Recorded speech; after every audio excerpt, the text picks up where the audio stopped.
religion, pati yung sa politics, lalo na kung magkaiba kayo ng pananaw, di ba?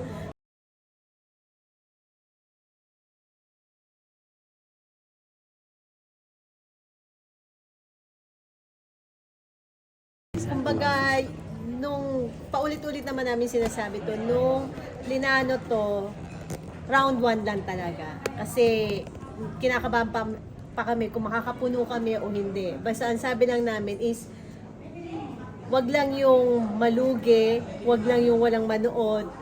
Kahit 50% o 80% lang may manood, okay na kami. Pero hindi naman namin in-expect na mag-extend talaga siya ng gano'n na talaga ba ganun karami pa yung iba nga parang hindi naman namin talaga fans na curious na lang sa show mga bagong fans na ngayon. na natuwa din na kaya niya pa palang sumayaw sa ganyang edad. So, ayun, happy at saka overwhelmed at kung alam mo, hindi kami makapaniwala until now. Ano yung naging effect ng concert sa grupo? Yung totoo ha, yung budget. Charot! Diba? Ngayon, Actually, yung una pa man eh, di ba? diba? Yun na. Nung budget kasi, nung una, wala talaga. Ngayon, sabi nga namin, nakakaluwag, nakakabawi na kami sa kanila. At hindi lang yun, nagkaroon ng, yun yung pinakamalaking impact, nagkaroon ng maraming shows, yung mga girls na alam namin, makakaipon sila. Kung sakali bang matapos yung concert na to, yung shows na ginagawa namin, makakaipon sila ng malaking pera. Yung pagitan ng round 1 and 2 kasi medyo may ilang araw. Pero yung latest, round 3, 4, magkakasunod. Sunod-sunod, Kamusta yung oo. experience nun? Yun kasing round 1, kaya lang namin pinush yung round 2 dahil nga na sold out. And then, sabi ni Nancy, ni NY na isugal natin. Ako talaga personally, hindi ako pumayag kasi nga sabi ko na sold out na natin. Baka mamaya hindi natin ma-sold out. Ang pangit yung kalalabasan, di ba? Pero sabi niya hindi, sagot ko to. Nung na-sold out, okay. Sino ang may gustong gumawa ng round 3? Sige, push natin round 3. Parang yun yung finale. Talagang literal na finale naman. Yun nga lang, nung unang araw, nung nakita namin na parang 30 plus thousand yung pila, sabi namin, hindi makikater lahat. Gusto nyo bang gawin 4? Sige, last. Yun yung ano namin eh. Hanggang sa pagkadating ng round 4, ang nangyari naman is 100,000 plus yung nakapila. So, hindi pa rin makikater. Sabi, ano ba? Last. Okay, sige, kaya natin to 3 araw. Kaya ba nakatawa? Sunod-sunod. Sila Jopay din, yung boss natin. Paano? Kasi hindi naman talaga namin to ginagawa ng, kumbaga, ang tagal na namin hindi ginagawa. Pero, nailaban naman din talaga. Ginagawa lang namin kaya namin ginawa yung kasi nga may mga fans na hindi nakapanood. So, para sa kanila.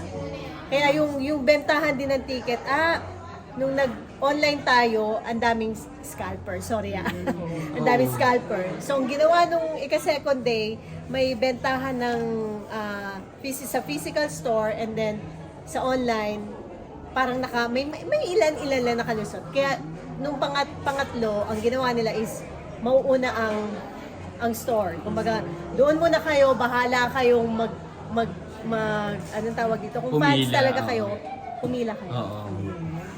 At saka ang maganda kasi dun sa concert nyo, kada isang round, may mga bagong... May mga bago. Diba? Yun naman Oo. din talaga, kahit konti lang, may mga bago Yes, silang oo. makikita.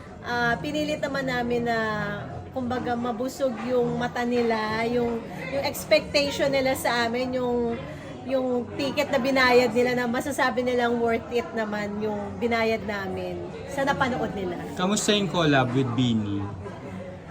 Hindi kasi ako kasama, dapat kasi Ayun sinama. nga eh. Charot lang, pero hindi, ang saya, Nami- ang babait ng mga na-miss girls mo talaga. kasi, oo. Oo, pero alam mo yung nakikita namin yung kami to dati, and then kami na yung, kumbaga syempre, as ayot sa gusto mo, merong lalabas sa bagong grupo, ganun din ang mangyayari sa kanila.